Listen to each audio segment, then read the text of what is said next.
I'm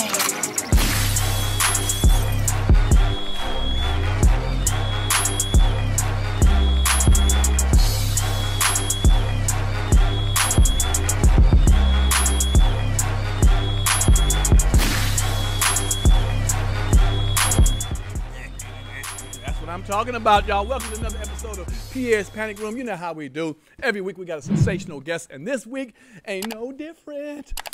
But before I get this gentleman out, you know what I got to do? I got to read the comments. And y'all be vicious in these comments, boy. I tell you, boy. I mean, damn, y'all make me want to sometimes cry. Yeah, that I'm still doing this show. All right. And I'm flexing too. Let me flex with the watch. Let me do it correctly. Okay, I'm flexing with the watch. All right, this is from the Shucky Ducky. When he finally confronted Chris Rock, this is him on Def Jam. The guy Black Archie Bunker said, "If I was Chris Rock, I would have to catch a fade with Pierre. Would you? Is this what you want, brother? You saw what happened to Chris Rock. Don't make me Will Smith your monkey ass, okay? Black Archie Bunker, okay? You know what time it is, okay? When you want to hit me like that and slapping me like that, you want to turn it on, okay? You don't let the light skin fool you, okay? This ain't 88, okay? This ain't, what was that movie? It was, this ain't New Jack City, homie, okay? Now, that was fucked up, though. Once he got stabbed in his hand, all he says, ay. Every light-skinned person got up out the theater. Every man walked out the theater, man. I was humiliated. I was like, there it is. There's the downfall starting with this Wesley Snipes shit. So, yeah. All right. The same show, Mr. P Mac J. P Mac J said, Pierre's ass crazy. He's instigating from 30 years ago. I was too, wasn't I? That's what I do. I do that, okay? So, yes, P Mac J, I damn sure did, okay? Unnecessary instigate. I want to get to the bottom of something. Sometimes you want to get to the bottom of something. Okay? All right. This is from the Godfrey one. Godfrey talks career, DJ Vlad, Joe Rogan, and Steve Harvey.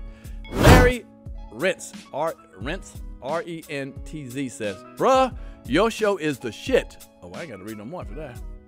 I like this right here. This is going to a good place. Damn. I learned so much about our entertainers.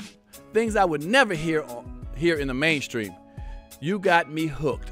Thank you, Larry. I got you hooked, brother. We talking stuff. You see, a lot of times these people come on my show, they say, man, I never told nobody this. And I guess it's because I make them comfortable.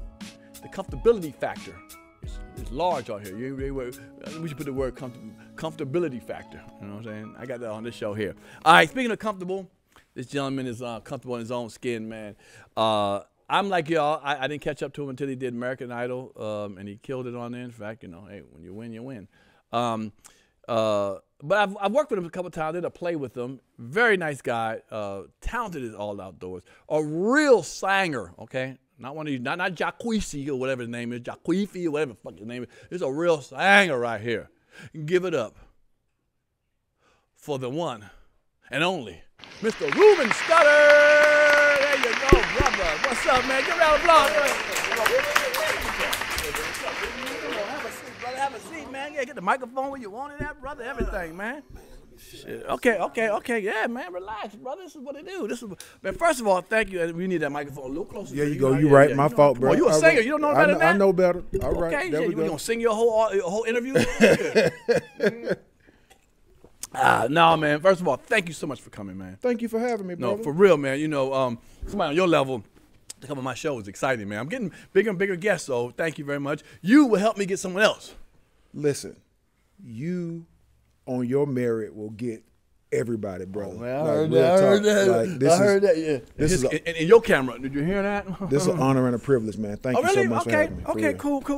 Well, let's start talking about your life, man. Okay. We have a couple things in common. One is you're a military brat. I am. Right? Yeah. I don't know if you know, but my father's in the military. I did not know that. Did not know? And guess where he was in the military at? Don't say Frankfurt, Germany. Come on now. Wow. Not only Frankfurt, okay, did you do a couple places or just Frankfurt? So I was born in Frankfurt. Okay. Stayed 9 months. My mom came back. So okay. I only was there for 9 months. Yeah. You know who else did the same thing, kind of same thing? Martin Lawrence. I don't know if you know that. I didn't know that. Yeah, Martin grew up was born in Frankfurt, Germany. Mine's a little different. My father impregnated my mama. Okay. Okay. And she waited around in Texas for 9 months and then had me, and 2 weeks later, we went to Germany. I was actually conceived in Texas, if I'm Damn. not mistaken, at a military base in Texas. And they moved. Fort Hood? I think so. Yeah. If it's Texas, Fort Hood. Yeah, I think there's so. a lot of fucking going on in Fort Hood. Trust me, my mama, your mama, everybody, I'm being real with you, man. Fort Hood was off the chain, okay? Yeah. But no, so I was in Germany. We did a couple of bases. I don't know if you ever heard of like Gießen or Butzbach or Nuremberg, Erlangen. Does anyone sound familiar? They do not. Okay, good. Well, B100. But again, Right. I have a ton of photographs of me Okay. and my parents in Germany. I just don't remember none of it. Okay. I remember my first album coming out and the radio station in Germany asking me about, so how was it when you were in Germany? I'm like, yeah, I was a baby. So. Right, 9 months. So I don't remember anything, but remember. people always want to do that. Like me. But so then you moved to Texas, you say? Right? No, they started in Texas. Okay. So my father was in the military, Okay. right? They moved from Birmingham to Texas and Texas to Germany. For 9 months, and then they went to. You left Germany 9 months later. My dad stayed, and we Okay. came back, and my mom started teaching school In Birmingham? in Birmingham. Okay, 'Cause Birmingham. My mom and dad are both from Birmingham. Oh, okay. Yeah. Cool. All right, so how was it, like? What's your family dynamic like? You got sisters, brothers. Like, how do you fit in that situation? So I had a brother. My brother passed away I'm about sorry. 2 years ago. Okay. But he was my older brother, and that's it. It was just me and him. Just you and him. Yeah. Okay. So how was it? From what I know, only thing I know from Birmingham is Ricky Smiley, and Yeah. I've been to the comedy club a couple of times. Good folks in Alabama, So here's a funny thing. Like Ricky was actually my manager for like a week at Jeans West. Hell, I remember James. I had some. So shit like with James West. that was like one of my first jobs.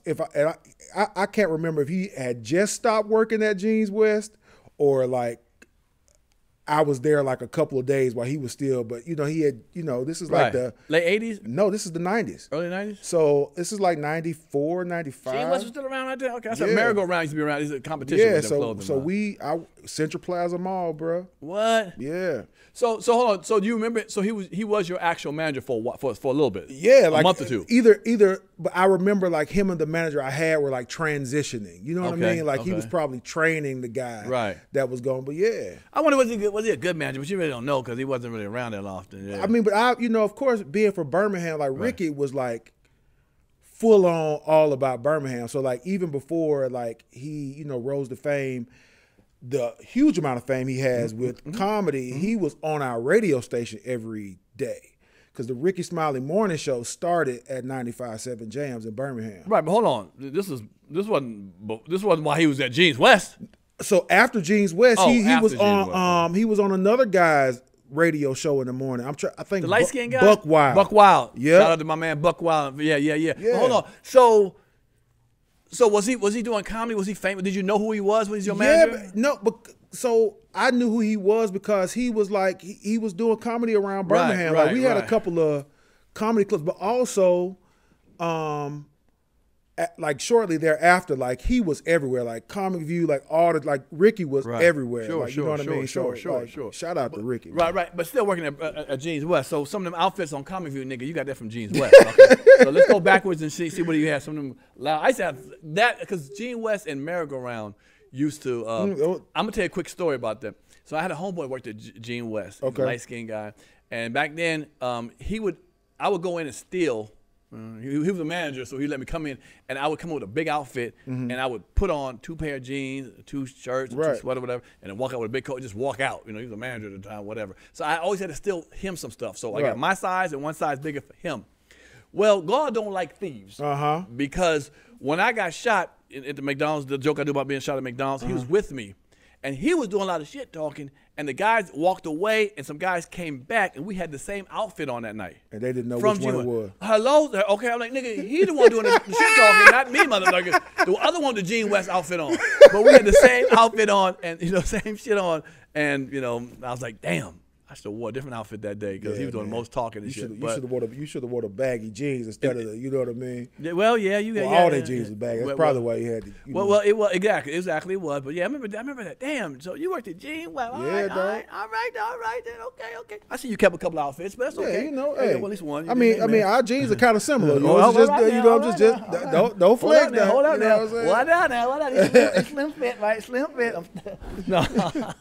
All right. So how was it growing up in Birmingham? The southern living or just the life of Birmingham? You know, because I'm from D.C., so it's totally different. So. It was amazing. You know what I mean? Like, I can tell you, like, you know, being around a lot of family, all my family's from Birmingham, and playing sports and being involved in music and church and everything. It was just amazing, man. Like, I really feel like I can attribute where I am today to all the experiences I had in Birmingham, Alabama. But Birmingham is known for, unfortunately, the bombing of those three young girls. There's three that passed away. Four young girls that passed away. And civil rights was heavy. Did you run into racism? Did you feel that out there? Was it overblown from the outside looking in? I definitely think it's overblown from outside looking in because my whole life as an adolescent, now my parents' existence was my parents and grandparents' existence was completely different than mine, but my whole childhood, all my schools were integrated. Like everywhere I went,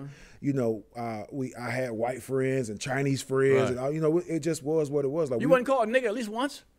The only time I ever remember, I've been called nigga. The only time I ever remember somebody using the N word, and I could remember it. We moved into a new neighborhood, right, and an affluent neighborhood, like, and a man called and asked to speak to nigga. Hold on. Somebody got your number and called your house. Yeah, and I was like 6, 7. And he said, "Can I speak to the nigga in the house?" Yeah, and I gave the phone to my mama, and she hell no went off. Why you gave me the phone? Shit, hell no, really? That's crazy. And what was that phone call about? Do you remember? I have no idea. He was just, you know, he probably just saw, you know, us moving in, you know what I mean, and wanted to say something slick. And you know, back then, everybody's addresses in phone books, so you couldn't, you know. Wow. Yeah. Wow. Okay. You were just saying how you play sports. So I found out you played football to the point where you got a scholarship. I did. So what position did you play? I played offensive tackle at Alabama A&M University. I got the jacket on representing my school. Okay, really? But yeah, I went to Alabama A&M University. I didn't only play football growing up. I played football and baseball. And I stopped playing baseball my freshman year of high school because my football coach told my dad that boy ain't going to get no scholarship in baseball. He going to get a scholarship playing at football. Right. Wow. So did you play with anybody that we may know? Are you famous? Anybody? Come on. No. Not really? Not really? Okay, all right. So your team wasn't that good. First of all, don't disrespect my school, Doc. You know what I'm saying? You know what I'm saying? Don't disrespect my school. I'm sorry. You know what I'm saying? Don't disrespect my school. But we had, you know, legends that went to the school. They were on my team. Right. They were legendary for your team. For the school. From Alabama A&M. Okay, you know what I mean? Okay. UAB, right? UAB is in Birmingham. Oh, I'm sorry. Let me get it together. Get it together, man. My bad. Yeah. My school is in Huntsville, Alabama. Okay. Rocket City. Okay, my bad. There's a lot of university or Alabama-ish names, you know, that go. Well, you know, just like every other state in the United States, it's called a university system, right, I guess sir. That point. Okay, teach me, brother. Teach me, brother. You know, there are several schools inside of the university system. Okay. All right. All right, my bad. It's all good. I went to PG Community College, okay? Which is probably inside of the Maryland Community College. That shit was damn near inside of a high school, okay? Right across the street from a high school, okay? You could have walked out Friday from Largo High and go across the street to PG back then. Right. All right. Well, okay, well, cool. PG is where all the basketball players is from, though. You could ask somebody.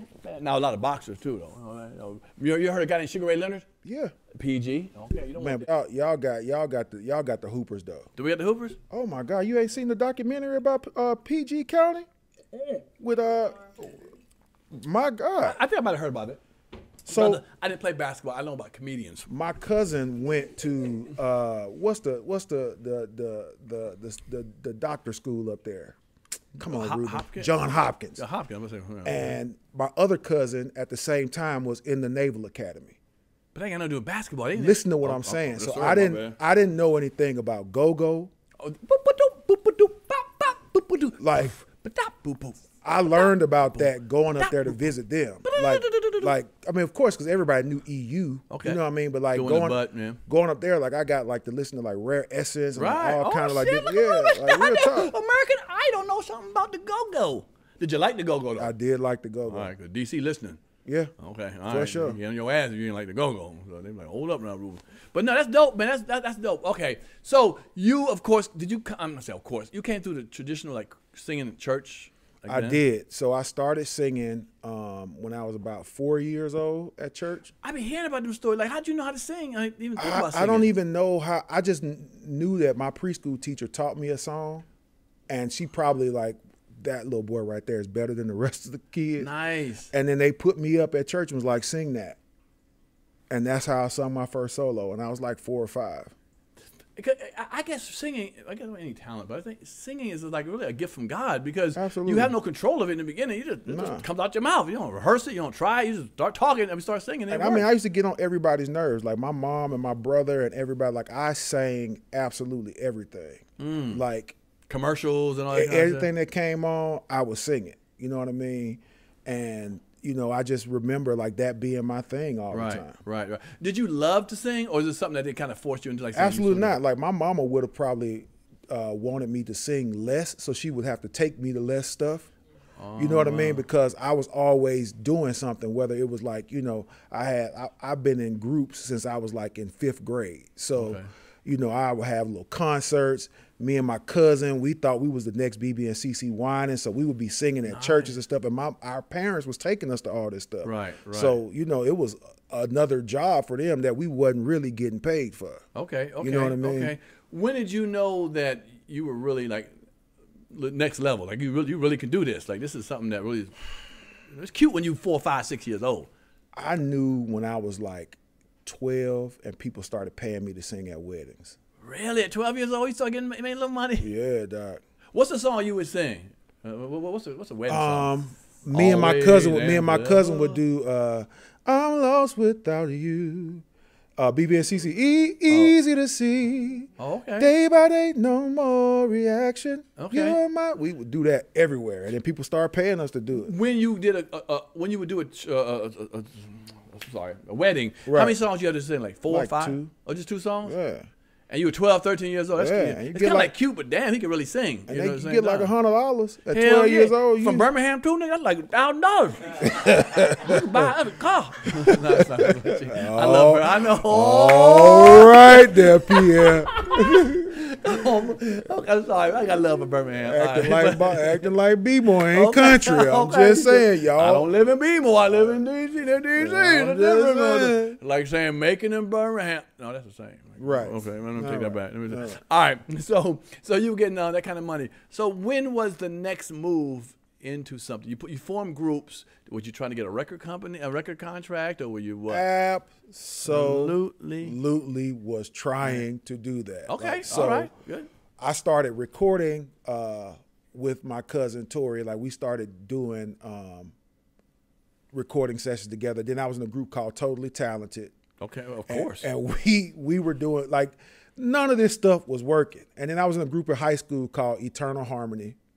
Okay, I can see that. Right. We thought we was the next Boys to Men. Oh, okay. But we was 5. We was 5 for real? We was 5. Give me a shout out of the names of who was in the group at the time. Do you remember? Jonathan Effinger. Okay, Jonathan Effinger. Kelvin Franklin. Ernest. Just Watts. Ernest? Oh, Ernest Watts. And me. And you. Yeah. I've heard of one of y'all. What they doing now? Kelvin is administrator. Good, Kelvin. Shout out. Jonathan is a civil engineer. Woo! Ernest just works in Birmingham. I know what he does. Okay, all right. Well. Shout out. So if you hear him, see him, shout out. Okay, good. So the group didn't work for some reason, or didn't, right? Okay. And well, you know, I think that we were just all getting older too. Like it was, you know, we started the group when we were juniors in high school. Okay. And then at that point, it was like time for us to transition. Like everybody trying to figure out what colleges, was about to happen because all of our parents were like super serious about secondary education. And Kevin actually went to Alabama State. Okay. And he started singing with another group, right? Mm-hmm. And they actually got signed. Oh shit! Okay. Over here. And so that literally just like Right. dismantled Eternal Harmony. Of you know course, what I mean? of course. One person got signed and the rest of Yeah, them it was didn't. like- Peace.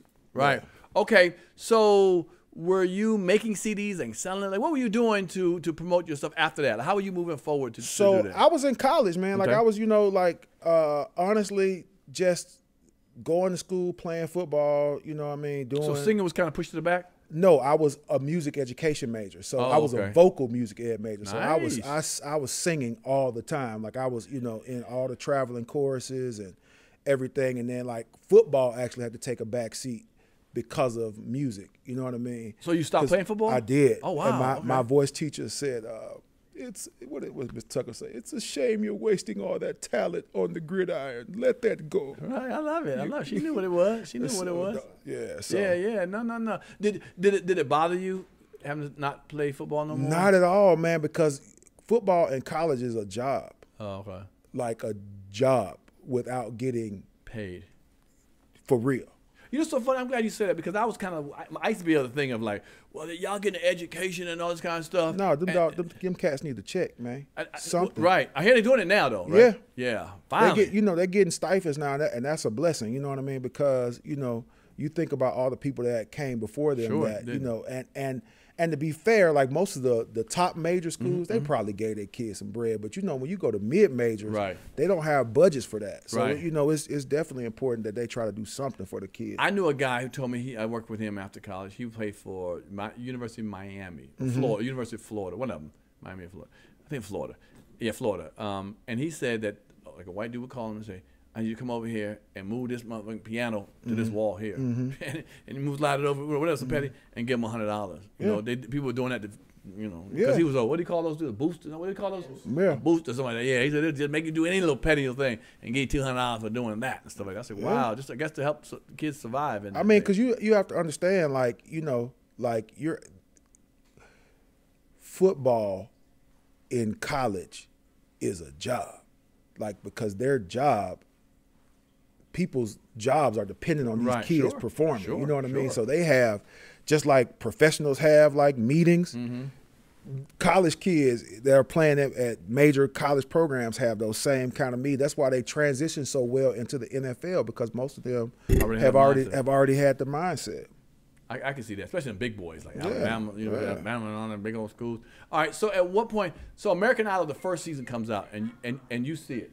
The first season, you see the first season, American Idol comes out. Okay.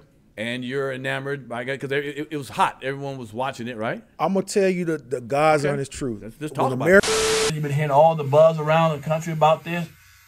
You smell good all the time. Yeah, well, I would not. What do I need to smell like? Who wants to smell like a nigga playing basketball? You know what I'm saying? Let me open the package and see what this is about.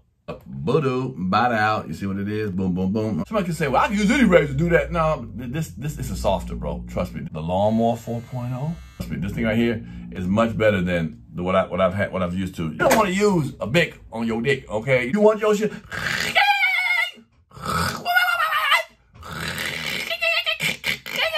That's what you don't want. Look, I'm gonna tell you a little secret. The more hair you shave off your shaft, the bigger your thing look, okay? It sounds smooth sound. It don't even sound fearful. Weed whacker, ear and nose thing. This product right here. And let me tell you, if you're over 40, your nose and your ears, hair start growing out of there. And I have used it, and I'm gonna be honest with you. I'm gonna be dead honest with you. I used to use my regular clippers. How you clip your hair and stuff, the clippers. I used to try to dig in my ear a little bit. But this right here goes up in that joint. That's how it sound.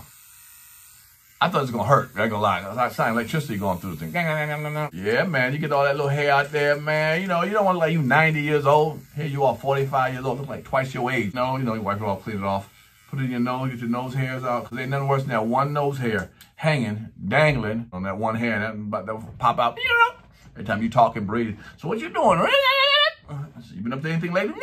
And all people can see is that nose hair. Trust me, or what's dangling from that nose hair. Trust me. Get this right here, man. I'm being honest with y'all. I've had products. I've never had something like this before. Manscaped Crop Reliever. So after you shave your thing, it's just a little spray. Spraying. Ooh, it smells good too. And you don't want to put no alcohol on you. Put the alcohol on your joint. You won't do. ball deodorant, but it comes out like a lotion. If I lose the lotion, I might not need to go out on a date. And trust me, your girl gonna like it too. You know what I'm saying? She don't want to go down there and you Willie the Force, okay? She ain't no landscaper. You the landscaper, okay? Fellas, you the landscaper. So you landscape your thing, man. Get it clean and shaved right. And you be surprised, man, what she gonna do tonight, okay? Go to manscaped.com. Put in the discount code PANIC, bam, like you see, say PANIC right here, and get 20% off and free shipping and handling. Come on now. You're getting the Performance 4.0 package, y'all. I ain't lying to you, man. Get this right here. This is going to save you, man. We got to clean America up. And let's start off with your region down there, okay? Your ball sack area. Let's start cleaning up with that. Holla at your boy. I'll see you around with you being clean. I don't need to see you clean, but I'm going to take your word, all right? Manscaped.com. American Idol first came out, I was in a jazz band called Just a Few Cats, right? Okay. And we thought we was just way too cool for school, right? Okay. So I remember sitting and watching American Idol and us being like, man, that's kind of whack. We ain't, you know what I'm saying? We real musicians. They're like, right, sure. You know what I mean? Sure, and sure. And I also remember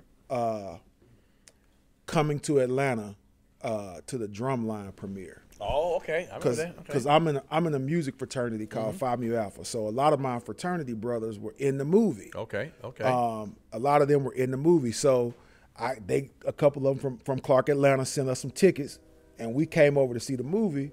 And I saw Tamara Gray, who's on the first season. I said, you know what, I'm thinking about auditioning for American Idol. And she was like, well, you got a long way to go because you don't. She was basically saying like it's a very long process. Right. You know what I mean? But did she know how good you sang? No, she didn't know me from Adam. I would say she didn't know you. Okay, No. That's what I'm saying. You just went up to her and said, No, okay. I just went up to her like, just like I'm just a random dude with a Phi Mu Alpha shirt on. Come up to you like, yo, I want to, Right, right. know? Oh, wow. Okay. Yeah. Okay. So, you thought that. What was the process? The next year when it came around, So, I decided to go audition with one of my background singers from my jazz band. Okay. So this girl that sung background for the band that I was the lead singer of, we both decided to go audition together in Nashville, right? Okay. So we drive to Nashville, and you have to get a number and basically wait outside overnight until it's your turn. To audition. So we actually the first time there we slept there. Thankfully, one of my homeboys that grew up in church with me, he had just gotten a job with TVA in Nashville as an engineer. So he came and brought us food and blankets and stuff out there. Dope. And the next morning we got up, got the number. How many people do you think were in line at the time? Thousands. Thousands? Thousands, bro. Okay, go ahead. We get our number and the number indicates that I don't audition that day. I have to come back. Right. Like how far later come back? Like 2 days.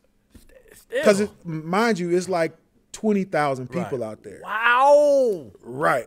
So, because Kelly Clarkson she had blown up. Right. Sure. So at this point, everybody's like, shoot, this is my shot. Of course. So it's easy 20,000 people outside. They give you a number and tell you what day to come back for your first audition, right?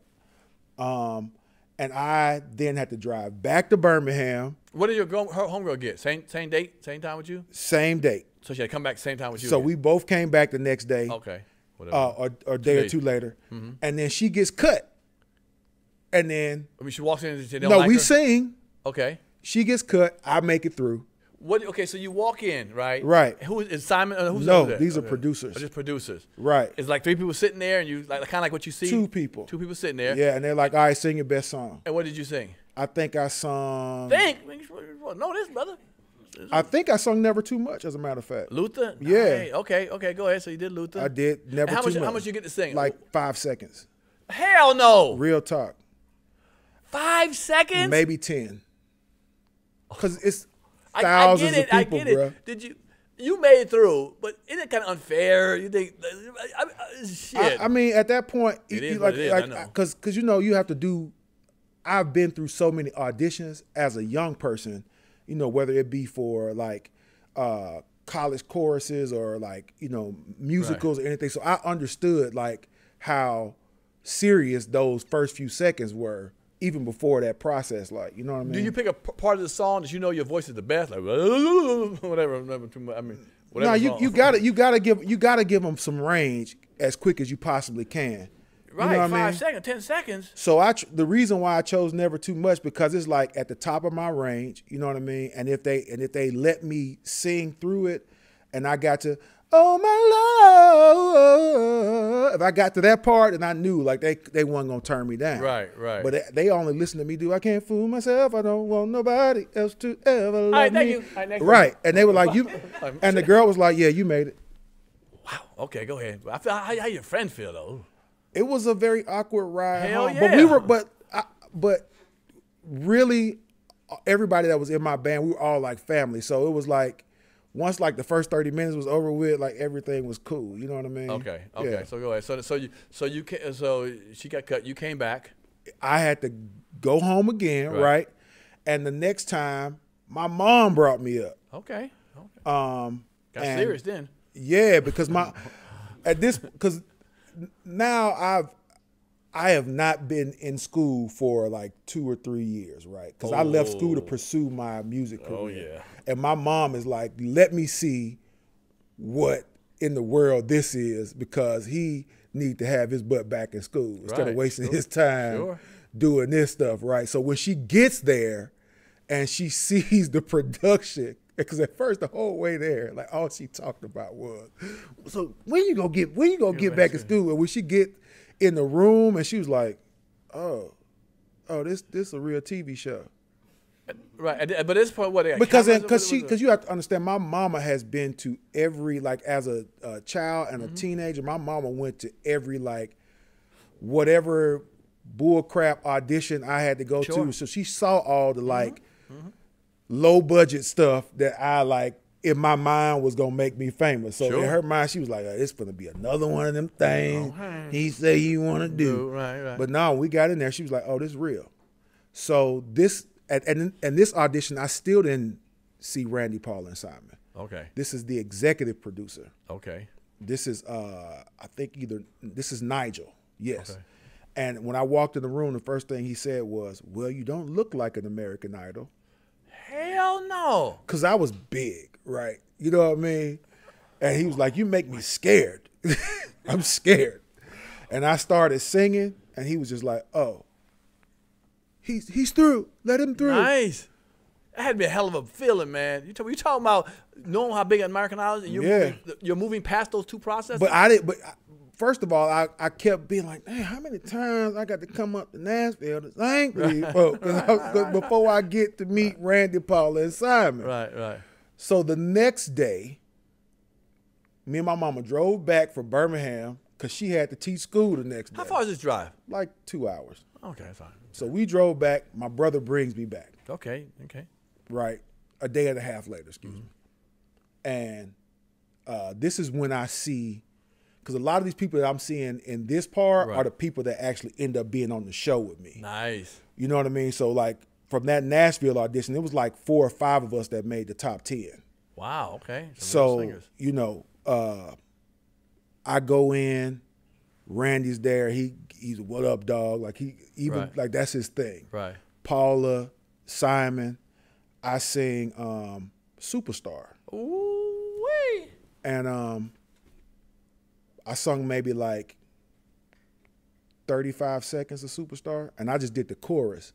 What's the chorus? Don't you remember you told me you love me, baby? Yeah. And they were like, yeah, you. And Randy stood up and clapped. Wow, okay. And then I walked out, and I came outside to my brother, and I was like, Birmingham, Right. Alabama, represent. Right. This one they had the camera out there, you everything, you run out and hug each other and stuff? Yeah. Okay. So that meant you were going to California at that point? It did. I made it to Hollywood. Ooh-wee. Yeah, bro. Y'all packed up the car, whatever they do to Beverly Hillbillies, and on the way there. No disrespect, but you know what I'm saying. Y'all packed up, y'all was on the way. Okay, so they say you got on the TV. So at that point, you're going on, when you go to Hollywood, you're going on a TV show at that point? You're going on the TV show. Okay. Because this is when they're like, it's maybe, usually they pick about 100 people to go to Hollywood, right? Okay. At max, maybe 75. Okay. And they're cutting it down in Hollywood to the top 20 back then, right? Okay, so you're not on TV then. You're just getting cut down for the. Oh wow. No, when you go out, as soon as you get off the plane in California, people Right. keep saying Hollywood. This is Los Angeles. As soon as you get off the plane in Los Angeles, you know what I mean. And even furthermore, we're in Burbank. You know what I mean. So you get off the plane, right?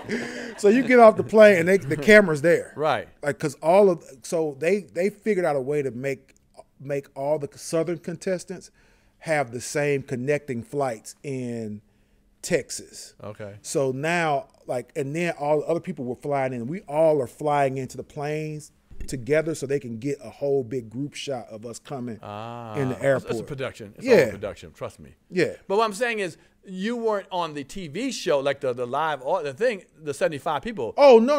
This Right, is just us and the judges. Right. Just This going is to- pre-production. Okay. This is because this is what they're showing that leads up to the Exactly. right. Okay. So to you the know, live shows. Live show. Okay.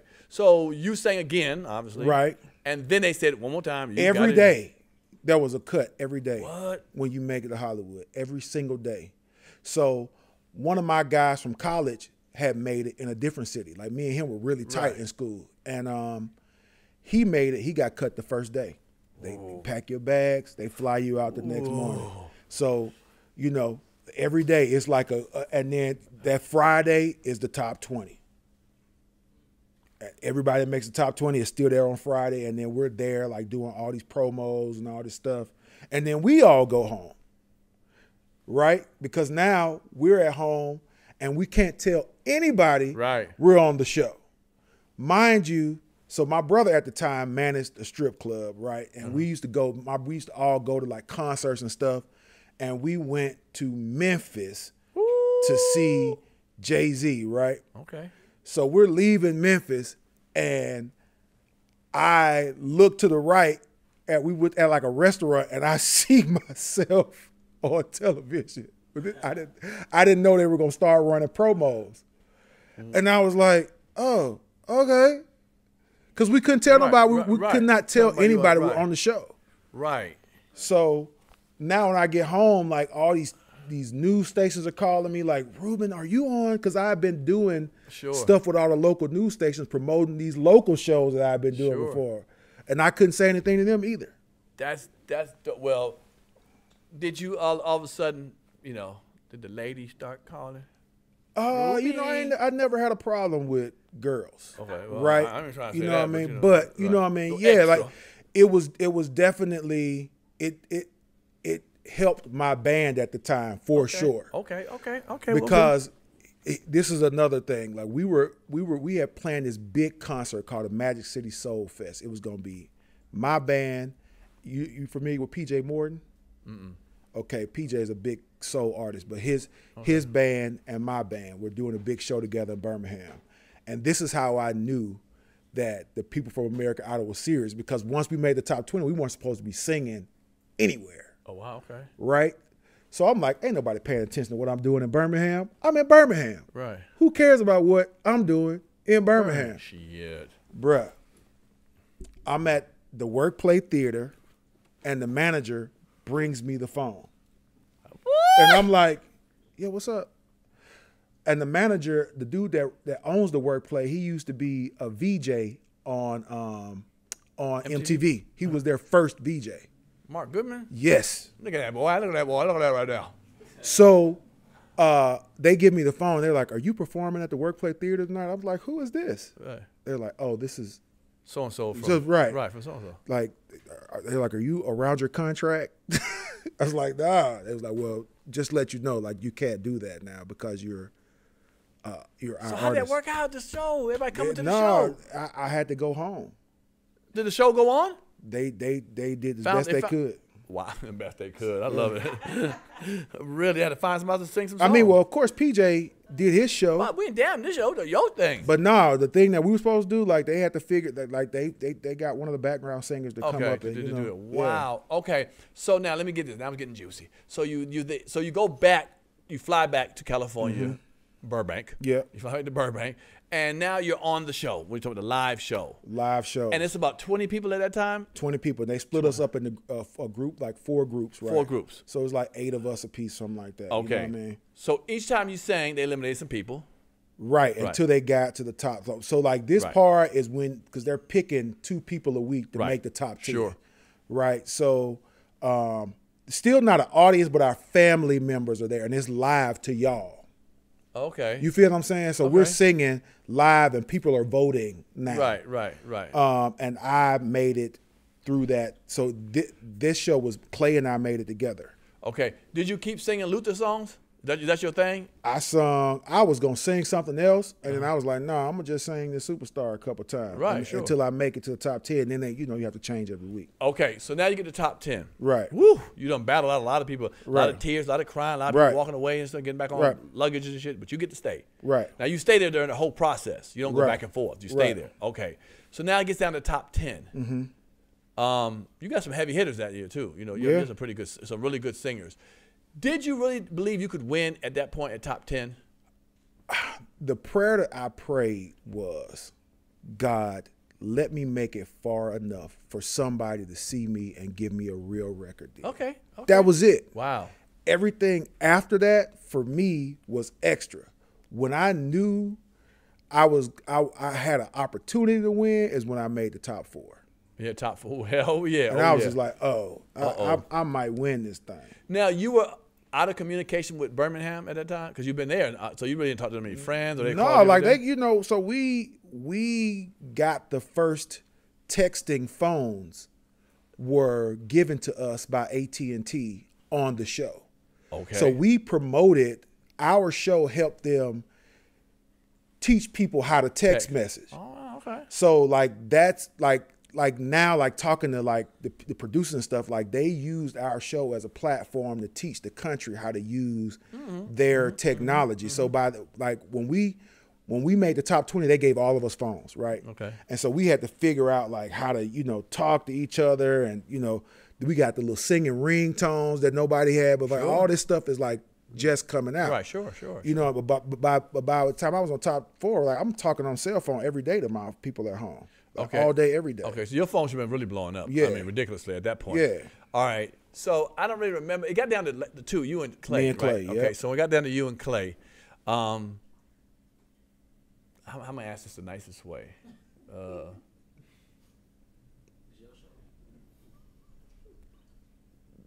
Did you feel like, I can't lose to this white boy? No, I didn't. I got all of Birmingham behind me, motherfucker. No, I'm gonna tell you why I didn't feel like that, because Clay can sing, bruh. I know that. Like on like just the level of respect I have for him as a singer. Sure. That's how I felt. But he's still white. As were a lot of the contestants that were on the show with me. You know what I mean? But I know how we can get, man. Don't you lose that white boy now. But I think especially for Alabama, I think this was black people in North Carolina were voting for him, as were white people in Alabama voting for me. Like this was more of a state thing, right? Than like people, because we were like really at this point representing our home states. You know what I mean? So sense. Like when we went on tour, you would be surprised the amount of people in North Carolina that would be like, yeah, I liked you, Ruben, but Clay my homeboy. Right, sure. And the same for him in Alabama, because we've been on the road together several times, and then people tell him like, man, I liked you, Clay, but I was gonna always vote for Ruben. Right. Yeah. Now going through the process of that, we're getting closer and closer. Right. Was Simon Cowell what we think he is, or What do you mean, like just an ass? You know what I'm saying? Simon is brutally honest. Okay. So when you watch the show back, a lot of the things that he was saying, it might hurt your feelings in the moment because you in a room full of people. But when you watch it back, you be like, man, you know what? He was right. He was kind of right. Damn. And luckily, he never really said anything to me about my singing. He always would be like, well, that song was predictable. And I would be like, in my mind, like, yeah, it probably was predictable because I'm trying to stay. Right, sure. You know what I mean? Like, and you're going to sing in your range, too. So why would it be something different? What would you be doing? You ain't gonna sing on falsetto, really. Right. You know what I'm saying? You gotta stay in your range. What is your voice? What kind of voice? What do you? I'm a tenor. A tenor. Okay. Okay. A tenor. So he wasn't as bad as we like off the scene. I think people are just so so used to everybody that we were conditioned to the niceness, and he's the show's villain. Like you can't have a good show without having a villain. You know what I mean? Like real talk. Like like people watch the show because they wanted to hear what Simon had to say. And also, but they have a connection of him saying what people think too. Right. You know what I'm saying? Because we're so conditioned, especially in the Southern people, they're so nice and they're like, you know, you can sound horrible. It's okay, baby. Right. But in real life, it's like, if you're trying to take it to another level, that's not good. He's the closest thing to what I experienced in the music industry after the show. I'm about to tell you that, Period. Exactly. All that niceness is, when that money comes together, when they start spending millions on you, they don't care how you feel. There it is, brother. So, what did you get from Randy? How did you feel about the connection you and Randy? Randy was always just like my big brother. Okay. And because Randy is a musician, his critiques were always musical.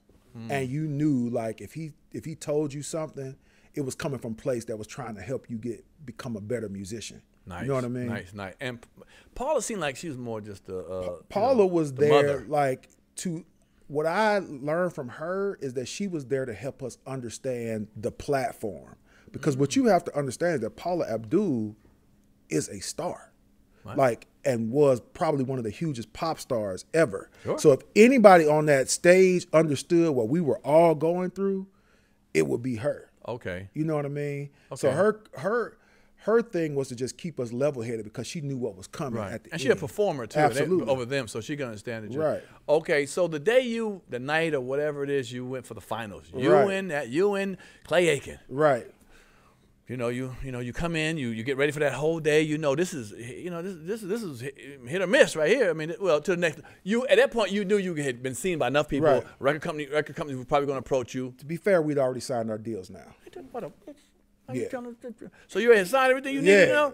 It was just it just depended on what the deal would look like, depending on which one of us won. You feel what I'm saying? Okay. So and also, we were so tired, bruh, because I can imagine. When we made the top 3, we left the studio, we got on Rupert Murdoch's plane, and we flew to everybody's hometown.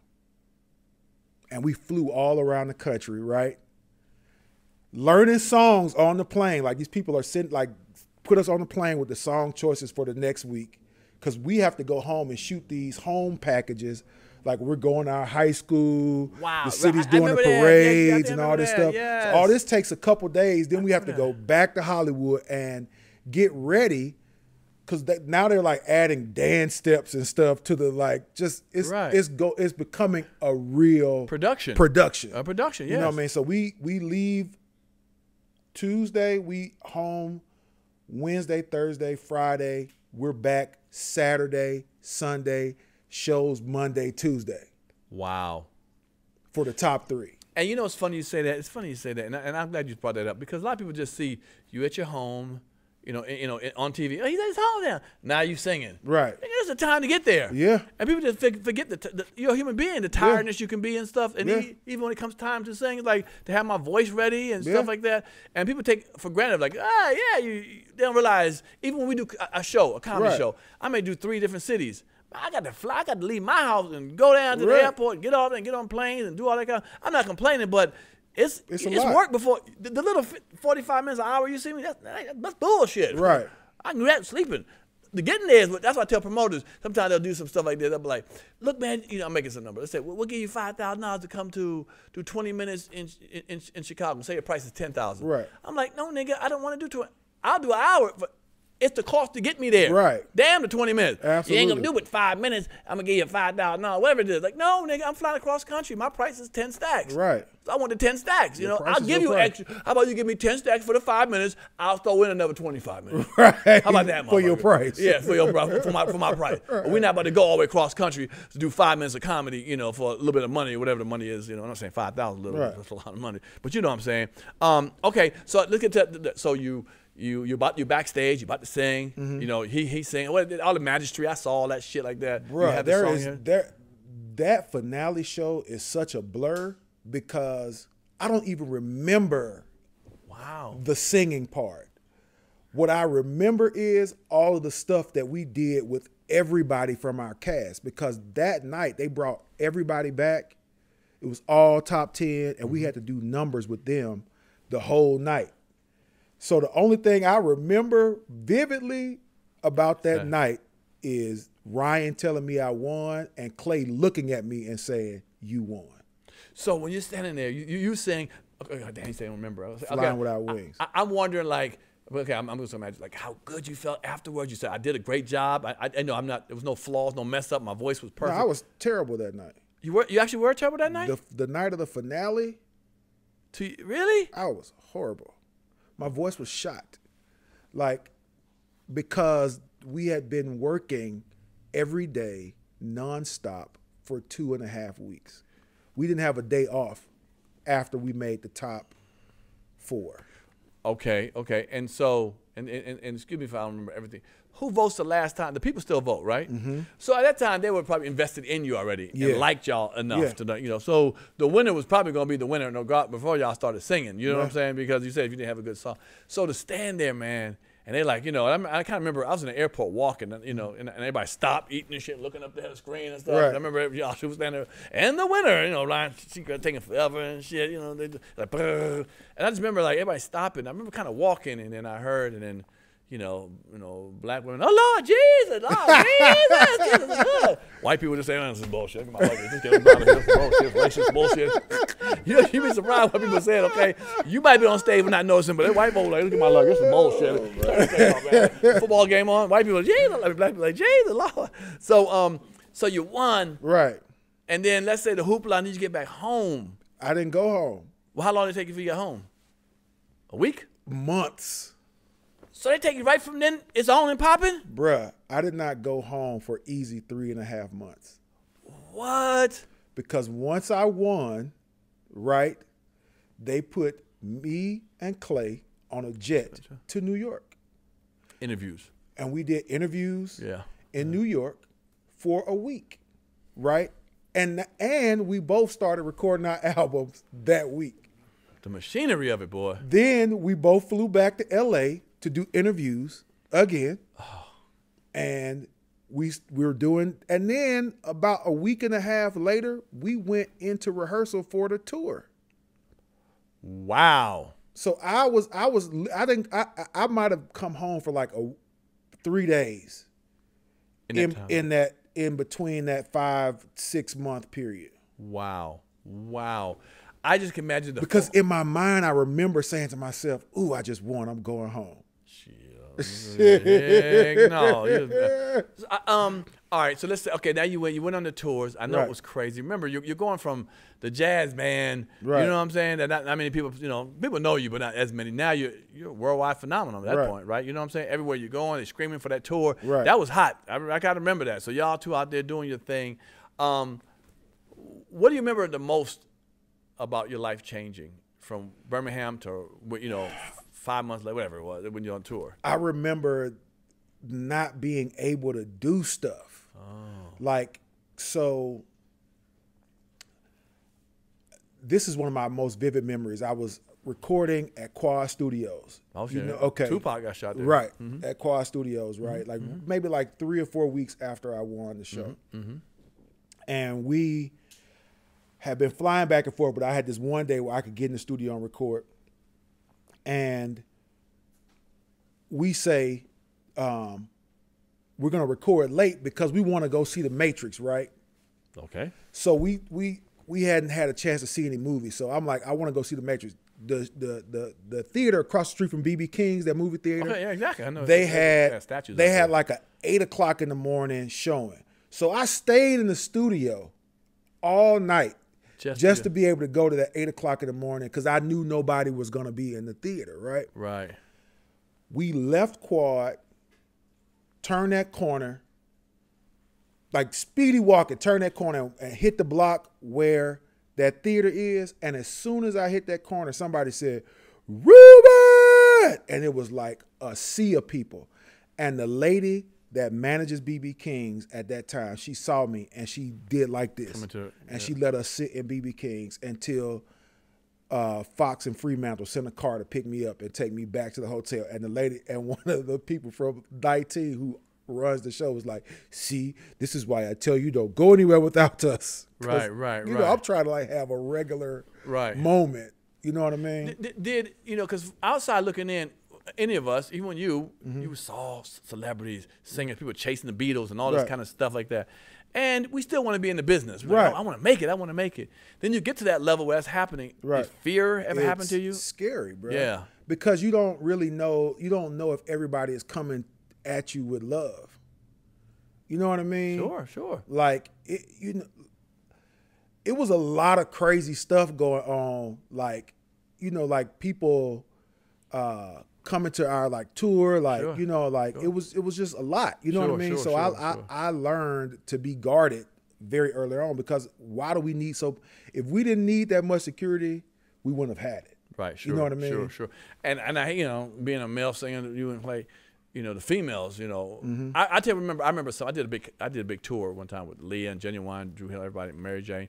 I remember I used to walk through the crowd, you know, like between artists. We did like 15,000 seaters. Right. And my movies were hot at the time, whatever. And I would walk through, and girls would grab my ass. And it's weird, you know. I never grabbed women's asses, much ass I had, but fuck y'all. So yeah, we're looking like, so I felt violated. Right. I was like, I've never grabbed women's butts before, but I can understand how women feel now. You know what I'm saying? I was like, what the fuck? Grab my ass? Like what do you turn around and say, hey, how you doing, girl? Thank you for doing that. The thing that used to trip me out was like people would literally like come, like try to walk up to you and kiss you in your face. Yeah. And you're like, bruh, man. Bruh. I mean, I'm saying I'm just saying, you're like, ma'am, like, what are you? Right. Okay. To... Bruh is ma'am. Okay. You know, but no, I feel you. But people would try to grab my front and my back, like females, you know. I'm like, what the fuck? It's like it is really scary. It's crazy, man. Absolutely. It's crazy. And then like to see them come charging because they have all that energy and try to push on you, and you're like, you're human. You're like, you get pushed back or thrown against walls and I stuff. think a lot of times because I was, you know, because at the time I was such a large human being that people felt like he'll be all right. Hell, you know what I mean? He's straight. You know what I mean? Yeah. That's a crazy misconception. So you got the name, the Velvet Teddy Bear. Yeah. Who gave you that name? Gladys Knight gave me the name. Beautiful. Velvet Teddy Bear, and she, you know, was a guest judge on one of the weeks of the show, and she said that, and it stuck, bro. Okay.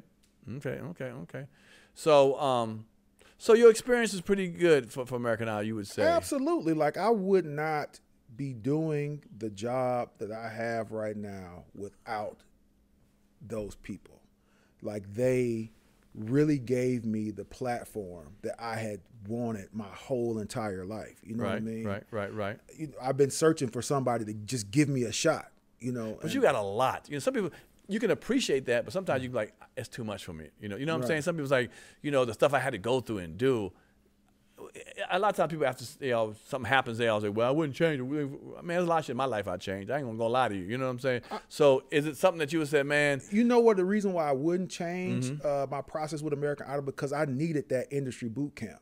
Okay. To understand what the expectation for me was going to be on the other side. You know what I mean? Because they really prepare us for what is absolutely going to happen the day after you leave the show. Right, sure. Yeah. Did you win a lot of money, or you had to work to win the money? No, we did okay. They pay. I mean, but it was like a so you understand the business. Okay. It was for regular folks. You know, when you win the show, you get an advance on your album. Right. Okay. You understand what I'm saying? Yeah, and so they don't just toss you bread directly after you win the show. Yeah. You got to go to work. Right. For it. Right. To get. You know what I mean? I understand, but I got people out there that be like, well, you ain't give you $1 million. They do not. That? Right, exactly. No. Well, now you heard the Velvet Teddy Bear. They do not. Yeah. So now it's like, we gave you the platform and the system. Here's how to make money, and we're going to pay you for it. Right. This is the work you got to do. Right. You'll make some good money. Right. A lot better than the average person trying to start Absolutely. you know, their own little record situation. So that's good. So you toured all over for how long did you do the tour? The first tour? The American Idol tour, probably about 5 months. About 5 months. Yeah. Okay. Maybe no, 3 months. Okay. Yeah, that was pretty quick because we all had to get. So 4 of the idols from my season, we all got deals. So me, Clay, Josh Grayson, and Kimberly Locke, we all got major record deals that season. Okay, for tour. Now let me ask you. So it's going good. Does it get cut off when the new season starts for the next people? No. So when their when they're on, I'm just now finishing my record. Oh. So they're using their season now to promote my record, like they used our season to promote Kelly's record.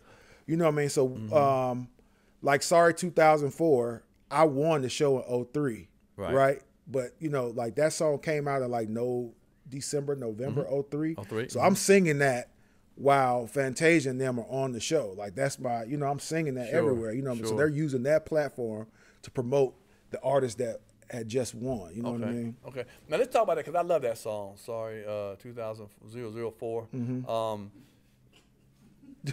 I said the wrong thing. what was it? 2004. Oh, no, let me do me. I heard how you sang it. Did you say 004 in the song? No, I said 2004. All right, my bad. I remember liking the song. We gotta do some cutting. If you all see this part, there's some dirty motherfuckers. They kept this bullshit in there. So I like that song you did 2004. Right. Yeah. I like that song. All right. So it was Grammy nominated. It was. Oh, thank God I got something right. Actually, no, it was not. Damn. I take that Who back. are you? Sorry, 2004 was not Grammy. It wasn't? The next Superstar was Grammy nominated. That song. on the You're same album. Well, okay. Right. All right. I'm halfway close there. Okay. Right. But I remember that song. I liked it a lot. It sounded autobiography. Autobiography. What the fuck? You know what I'm saying? Did it really happen? Because it's about Listen, messing man. up with a girl. Let me just. Did you do that? I did not. Let me just tell you, like you have to understand. We had some amazing songwriters, right? Because we did not. There's not enough time while you're doing this process to write songs. That makes sense. You know what I mean? So like they sent me to the studio with the Underdogs, Right. Babyface. You know what I mean? Because Wow. all those Underdog, guys okay. were under Babyface. So you got like Tank, and Right. Harvey Mason, and all these guys are like they're writing songs. So Babyface actually produced my winning song. Wow. Okay. So like Wow. the week before I won the show, I go to the studio and I walk in and like, That's Babyface. you know what I mean? Right, Like this is sure. why I knew like it was like stuff was getting real because I'm like in the studio with one of my idols. You know what I mean? So Wow. like, and then subsequently, like a couple weeks later, I'm back in with them and we're doing this song. Like the Underdogs. You Yeah. know them. Yeah. We had Tank on here, man, and I interviewed him. I didn't know how prolific he was, man. Yeah, You man. know, people say he just sings, whatever. Yeah, they know his pen that is brother full. can woo-wee. Yeah. Writing and producing. And he Yeah. was telling me, like I said, you need the music first. Do you write it all? I write. You write too? But Tank plays. Right. You know Plays, what I mean? right, So right, he right. nice with it. Yeah, man. yeah. He's a one-man machine and Yeah. so forth. Speaking of people who are great singers, tell me who your top 3 soul singers are. Not necessarily, for those things. I ain't talking about like Prince and Michael Jackson. They ain't really soul, but some soul singers. Because, you're respected so much as a singer. Who would you look up to and say My you're top the- 3 soul singers is probably going to be Mount Rushmore, Donny Hathaway. Okay. You said soul, so I'm going to give it to you. Okay. Johnny Taylor. I like Johnny Taylor. Come on now. I know Johnny. And Wow. Al Green. Really? And Al Green. Wow. Because Al gives you that. Al gives I you can see that those good falsetto notes that you need. You know what I mean? Donny Hathaway is just pure, clear, concise singing, and Johnny Taylor is like he's the Right. soul singer that when Oh, you're yeah. ready to get that party started. Right. Yeah. That's actually interesting because most people would say Marvin Gaye or Stevie Wonder, but if you're not to pick those, Marvin Gaye is in my top 3 R&B singers. Oh. To me, that's different. Okay. Give me a top 3 R&B singer then. Stevie Wonder, Marvin Gaye, and So far, that's what Tank picked. Stevie Wonder, Marvin Gaye, and this one going. No, Luther Vandross. Stevie Wonder, Marvin Gaye, Luther Vandross. But who was you thinking? 4, Alexander O'Neal in his prime. Man, let me turn this phone. Alexander, let's turn this thing off. Dog, that dude was a beast, like for real. Sunday, Saturday Love, to a couple of love. Yeah, okay. He was. No, he was though. He was. But I could never put him over Luther Vandross. So like Stevie Wonder, Luther Vandross, yeah. Okay. Well, then that's cool. So, let's talk about your life after American Idol. It's really funny to say after American Idol because it's part of your legacy. Right. But there was a time when you started moving on doing other things. One was you got married to somebody you met at a Record signing deals, book signing, record signing. I did. You married a fan? No. Oh, okay, my They bad. actually came to get a record for somebody else. Okay. Yeah. So they weren't even a fan. Your wife wasn't even a fan of yours at the was time. my ex-wife. Ex-wife. Okay, right. I'm remarried. Right. Okay, you're right. I'll get to that. My bad. Yeah, ex-wife. Wow, you met. Okay. Yeah. Okay, so y'all ladies, y'all got a chance when y'all see somebody sign a record, go on, run over there, and just say you ain't really funny. I'm gonna get it from my cousin. I just want to say hi to you. And for you might be a lovely young man like this gentleman here. You come to my record signing, yeah, you gonna get a record, okay? Keep. All right, okay, so cool. So you got married. So then, that time, I ran into you doing a play. That's when I first met you. We did what was it called? Heaven, I Need a Hug. Heaven, I Need a Hug. Yeah. I'm gonna tell you something. What I liked about you, man, and I've done a lot of black plays before. Right. First of all, you came in real humble. I've worked with some people, straight divas or men and women. I'm like, dude, just really divas on some shit. I kind of believe in if we're working together, come on, y'all, let's work together, man. Don't make yourself push yourself outside the system. And I've worked with a couple of people who were extremely divas. But no, I remember that. Was that like a regular, just a normal maturation to get into plays? The reason why I came in that way because that's not my wheelhouse, right? And so I wanted to come in and like learn. Okay, you know what I mean? That way, yeah, yep. And honestly, so many people have been asking. Of course. For me to do a play, and I was like, well, I ain't doing nothing this month. Let's do it. There it is, right there. You know what I mean? You always want to touch cause now with plays, you got to do a little acting too now. Yeah. You just walk in and sing. You got to do something. So I just thought it would be something cool to do. You know what I mean? And a lot of times, we oftentimes need a break. From what you're right. Yeah. Now the play was that the first play you did? It was. That was. No wonder you were humble. Yeah. No, fuck with you. No, but you've done other ones after that. I've done a couple. Yeah. Well, yeah, you have. Yeah, you want to do some more. Yeah, I've done them. I actually enjoy them. I actually did one more like that, and then the next play I did was Broadway. With Broadway, yeah. I know how people sometimes would tease people for doing those things. I'm to be honest with you, they thought like you would step down. Even to me, like you doing plays, you doing movies, now you doing plays. And then I said, well, here's the check, nigga. And they're like, oh damn, there's a lot of zeros on that. I mean, but you have to understand, like people, like especially everybody likes a play. I ain't gonna just say African Americans. Like we like our kind of plays. Right, sure. You go, you know what I mean. And at the end of the day, like we want to see us on stage, and so people come. And pay good money to see those plays. But I hate when people act like our plays are lower than another play. That's just arts in general. There you go. I think a lot of times, African Americans, our art gets diminished, whether it be like just the sheer fact that,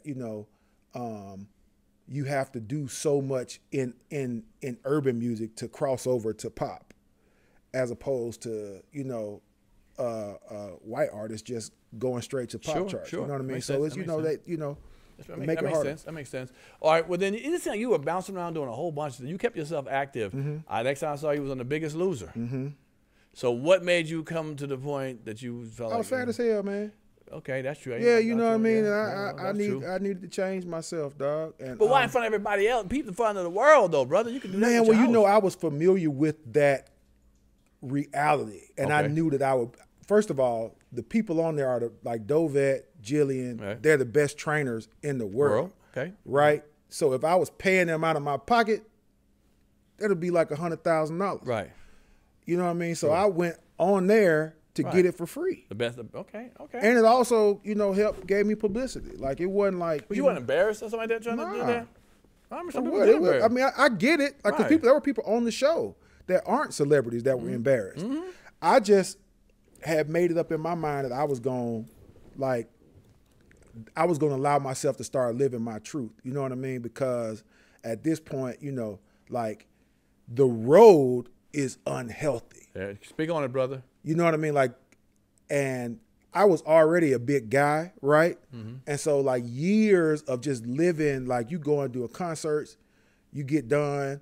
The only thing that's open is bad food. Sure. You know what I mean? You get, you wake up in the morning, you know what I mean? They working, you get to the venue, the only thing they got is some donuts.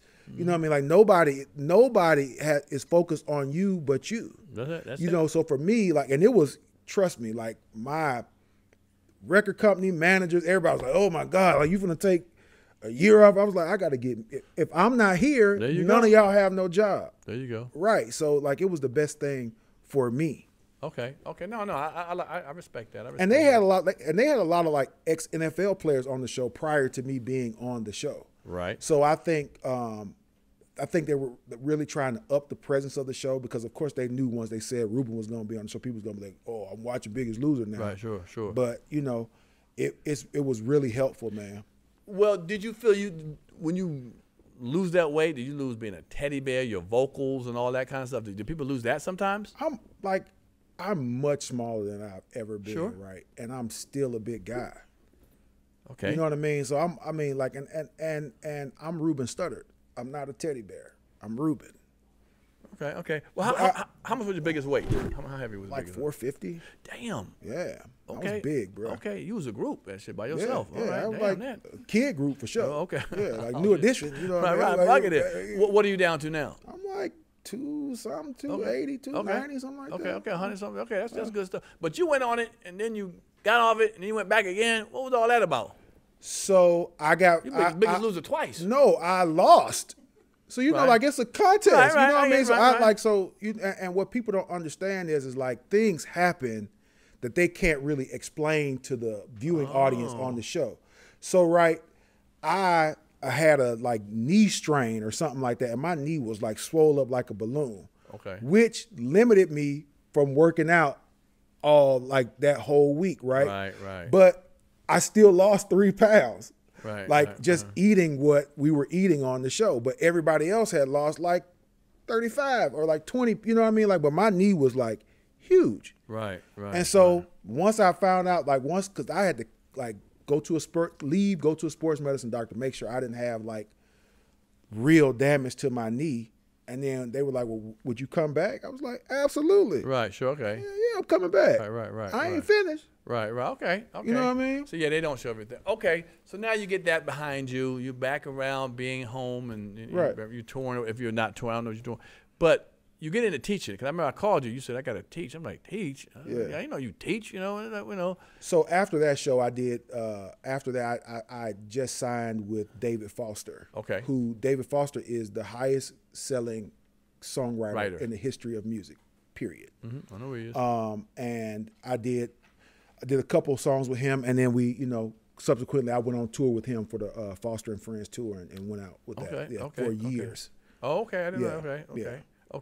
Okay. So you did that, but how did you get into school? Because your parents are teaching, and what made you? So I have a lot of my friends that are like in academia. Mm-hmm. People that I grew up with and went to school with, and one of my friends just asked me if I'd be willing to teach a master class to their music students, and I was like, yeah, because I've been still doing the Ruben Studdard Music Camp, been doing that for 20 years now.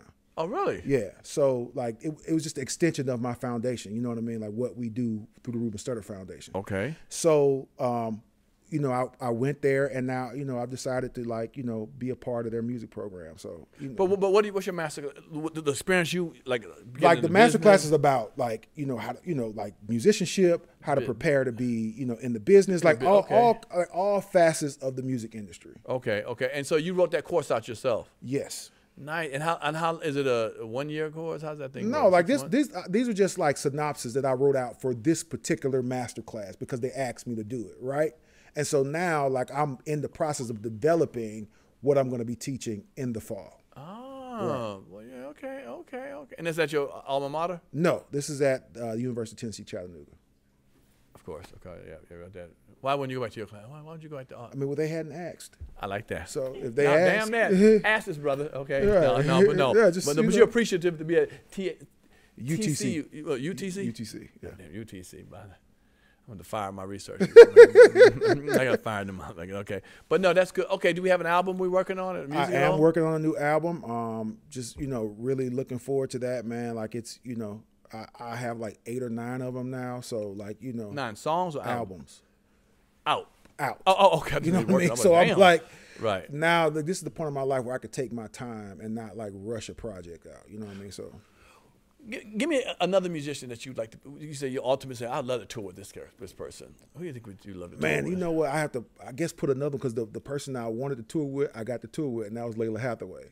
So nice, like, nice. she's like the GOAT of singers. So now I have to like think of somebody else. Someone else. Wow. Okay, I didn't think yeah. about Layla. Yeah. She has a couple songs I like. Yeah, and then her father, for the pedigree she is. All right. Well, what we do on this show sometimes we do a little. We go through your social media. Okay. Because we find comments and all that kind of shit. But we go to your IG. We do a thing called IG creeping. Okay. I mean, you put stuff on the IG platform that need to be talked about, discussed. One is this mama outfit right here. So this, explain. So this was when I did my Broadway musical, my Christmas Broadway musical with Clay. Right across the street was a premiere for another musical that was coming out, and when you're on Broadway, you have to go visit the other theaters and do the red carpet. I didn't know that. Okay. So the producers bought Clay and I this jacket, and we wore it together across the street to the other play that was going on. Would you have normally wore that jacket? I would not have normally wore a jacket with peppermints on it, brother. I would not. You a good guy because you went along with that bullshit. Yeah, so well, the bag makes you do. The bag makes you do that. Hey, he said the bag makes you do that. You participate. Well, you got to do what you good. But you team player. Okay. Well, there's many things you've done on IG. That ain't the only one. What about this right here? Okay, you got yourself into the so suave let look. me just say this is 2004. Well, Steve Harvey, I see that. Okay, this is after I won. We go 1, 2, 3, hey, 4, 5, 6 buttons. hey, brother, back then you Dracula, wish you could have Reggie J making you a suit. You remember Reggie J? I actually had Reggie J make me something. Right, and they was expensive, right? Man, let me tell you. Hey, that's a Reggie J outfit. Reggie J made me a vest. Okay. A leather vest with some rhinestone, regular leather vest. Uh-huh. A leather vest. Right. $900. Okay. I said, nigga, you charged me $850 too much. Well, let me just say. But damn. Okay. Oh, y'all see, there y'all go. Why y'all do that? Come on, damn.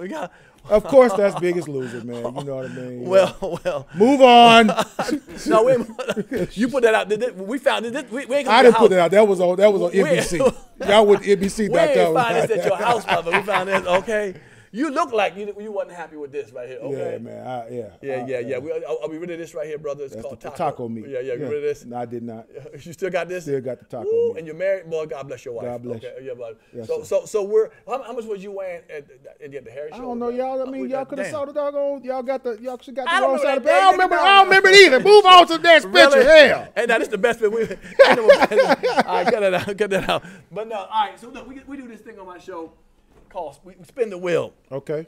So what it is we have a wheel. We have some things on it, and you got to do what it lands on it. We got one about how you lost your virginity. Can you remember that? Can you tell us a story of how you lost that? I don't remember, but okay.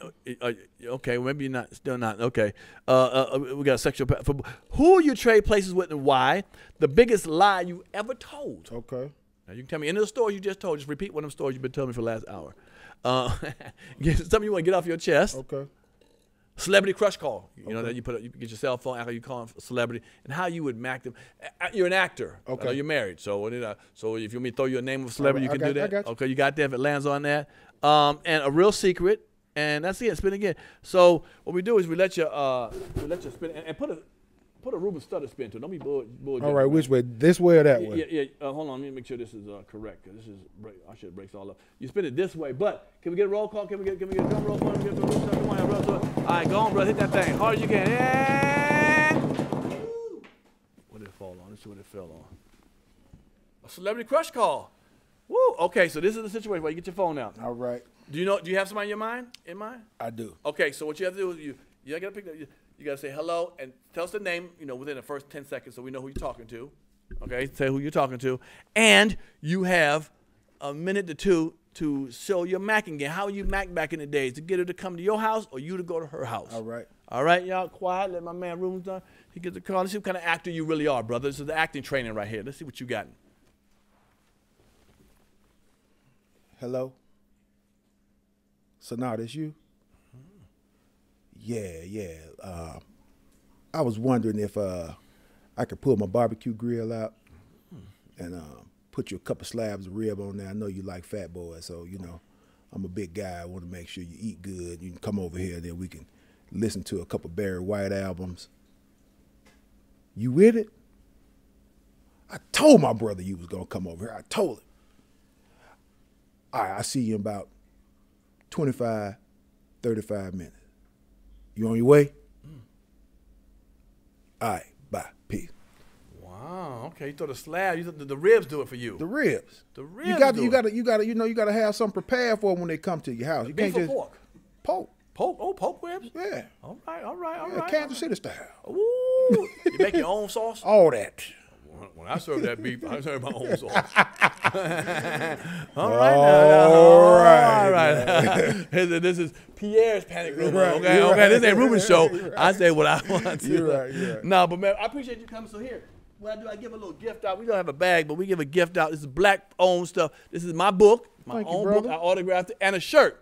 Okay. Check that shirt out. It's an official one. Everybody don't have that shirt, man. Very few appreciate people it, have man. that. And thank you so much for having me. Dog. Right, now that's a certain size. If I need a bigger one or smaller, let me know. This is perfect. That right? That's all right there, Yeah, brother? it's perfect. All right, thank you so much. No, brother, for real, man, I'm really happy for you. You're a cool guy. When I first met you, like I told you, on tour, you were very humble. You were down to earth. When I called you, like, P, I'll come, I can make it, and and you kept your word, and I truly appreciate it, man, that someone on your level would come down. I know you keep saying, oh, this is me. No, brother, you could say no, because you don't live around the corner. You drove all the way up here, you know what I'm saying? So I definitely appreciate that. I wish you nothing but success. If I can help promote anything you have, man, you say, P, can you help me out? I got you, brother. We're going to get Pierre to, come do some comedy for the Ruben Sings Luther tour. Well, I think I would. So when that tour start off? Man, this was like our third variation. So the pandemic stopped the Ruben Sings Luther tour. So like when we go back out in the next month, it'll be like the third phase. Right, phase of it. Because we've done like hundreds of shows. How many songs did Luther? How long is the concert? The concert is 2 hours and 15 minutes.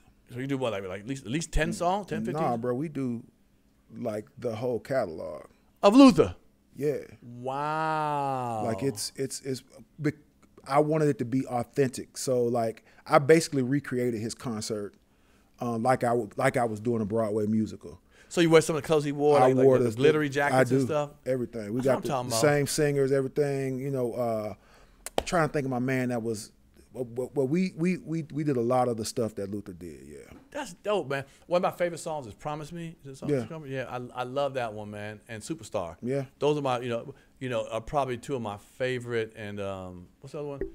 Never Too Much, right? Yeah. Never Too Much. But yeah, the Promise Me and the Superstar. We always end the show with Never Too Much. Like, really? Yeah. That's just a. He was such a great music. The songs and music at the time were just different compared to now. It's just so clean and clear. You hear the beats and shit. Well, he sung music so well that you didn't know a lot of the songs that he was doing were remakes. Were remakes. Yeah. The House Was Not a Home, I think, was a remake. Yeah. Superstar as well. Superstar too. Yeah. Well, fantastic, man. If y'all get a chance to see this man on tour, please do, man. Please do. And hey, you never know. I might come on right before him and do a little comedy. You know what I'm saying? We'll see how it work out. Again, Ruben, thank you so much for having me, man. If you like the show, hit the subscribe button and notification bell right there. Bing! Again, man, thank y'all for supporting and watching it, and we'll see y'all next week, y'all. Thank y'all. Hey, everybody, this is Ruben Studdard. You guys go and subscribe to Pierre's Panic Room. Go to manscaped.com, put in the discount code PANIC, bam, like you see, say PANIC right here, and get 20% off and free shipping and handling. Come on now. You're getting the Performance 4.0 package, y'all. I ain't lying to you, man. Get this right here. This is going to save you, man. We got to clean America up. And let's start off with your region down there, okay? Your ball sack area. Let's start cleaning up with that. Holla at your boy. I'll see you around with you being clean. I don't need to see you clean, but I'm going to take your word. All right? Manscaped.com. Turn me up a little bit. Turn me up a little bit.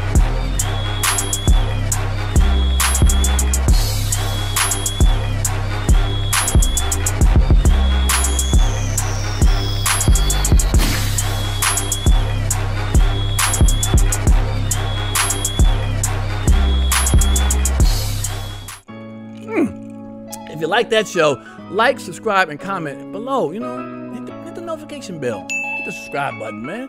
We want you around. Appreciate it.